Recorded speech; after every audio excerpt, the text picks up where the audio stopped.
Assalamualaikum warahmatullahi wabarakatuh. Perkenalkan, nama saya Ihsan, kelas PGSD 05. Saya akan menceritakan cerita dari Tabalong, yaitu cerita Mapihan dan Tabuan Rangkas dari Tabalong. Baiklah, Alkisah, ada seorang yang bernama Mapihan berkehidupan dengan mencari ikan. Mapihan biasanya mencari ikan pada malam hari dengan menombak. Pada suatu malam, Mapihan mencari ikan di bawah pohon kariwaya. Sembari menunggu ikan yang akan ditangkap, Mapihan menghunjamkan tombaknya ke pohon kariwaya. Sebagaimana diyakini penduduk sekitar, pohon kariwaya ada hantu penunggunya, dan Mapihan tidak mengetahui hal tersebut. Tidak lama setelah Mapihan menghunjamkan tombaknya ke pohon tersebut, tiba-tiba terdengar suara gaib dari seseorang yang mengajak temannya untuk mencari istri Mapihan yang sedang melahirkan. Namun teman yang diajak berbicara tersebut menolak karena kakinya sakit tertusuk benda tajam. Dalam pembicaraan antar kedua makhluk gaib tersebut disebutkan bahwa anak yang akan dilahirkan istri Mapihan akan mati disambar buaya. Makhluk gaib yang menolak tersebut adalah penunggu pohon kariwaya yang kakinya tertusuk tombak Mapihan. Pastinya Mapihan terkejut mendengar pembicaraan tersebut. Tanpa pikir panjang, Mapihan melangkahkan kakinya pulang untuk menemui istrinya. Benar saja, istrinya telah melahirkan seorang bayi perempuan untuk menghindari anak dimakan buaya, sebagaimana pembicaraan makhluk gaib dan temannya.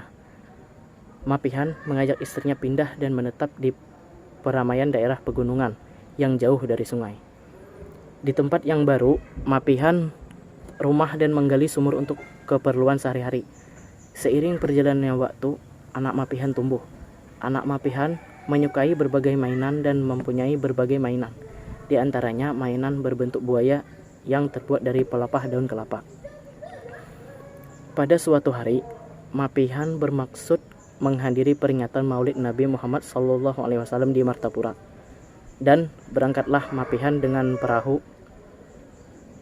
Sesampainya di daerah Muara Munti yang di dalamnya hidup seekor buaya yang bernama Tabuan Rangkas, Mapihan tidak sengaja mengeluarkan kata-kata yang seakan-akan menentang.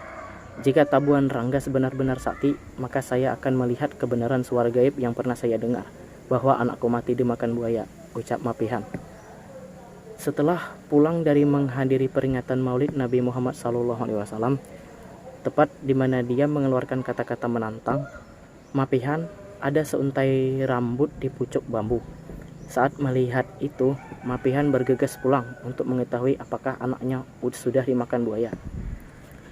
Sesampainya di rumah istrinya, melaporkan bahwa anaknya dan mainan berbentuk buaya terjatuh di dalam sumur, tetapi mayatnya tidak ditemukan. Mendengar cerita istrinya, Mapihan menyadari bahwa anaknya telah dimakan buaya Tabuan Rangkas. Setelah peristiwa itu, Mapihan hendak membalas dendam. Dengan tipu daya, dia dapat membunuh buaya Tabuan Rangkas. Kepala buaya itu dipenggal dan dikuburkan di daerah ini. Akhirnya tempat itu dinamakan Tabuan Rangkas. Cerita Mapihan dan Tabuan Rangkas mengangkat sikap takabur atau tidak baik. Sedangkan amanat yang dapat diambil berdasarkan cerita tersebut adalah walaupun kita memiliki kelebihan dibandingkan yang lain, kita tidak boleh takabur karena akan menghancurkan diri sendiri. Mapihan adalah tokoh utama dalam cerita ini. Dia berbuat takabur setelah merasa keamanan diri dan keluarganya terjamin. Dia tahu bahwa anaknya akan mati dimakan buaya. Namun, setelah dia merasa aman karena tinggal di daerah pegunungan yang jauh dari sungai, dia takabur dengan sesumbar ingin melihat anaknya dimakan buaya. Akhirnya anaknya tewas karena dimakan buaya. Akibatnya sesumbarnya sendiri. Sikap takabur seperti yang dilakukannya karena ia merasa bahwa diri dan keluarga sudah berada di tempat yang aman. Akibat sikapnya itu anaknya tewas dimakan buaya jadi-jadian. Kita tidak boleh bersikap takabur atau sombong karena sesuatu yang kita miliki. Sikap takabur atau sombong akhirnya akan merugikan kita sendiri. Sekian dari saya, cerita Mapihan dari Tabalong.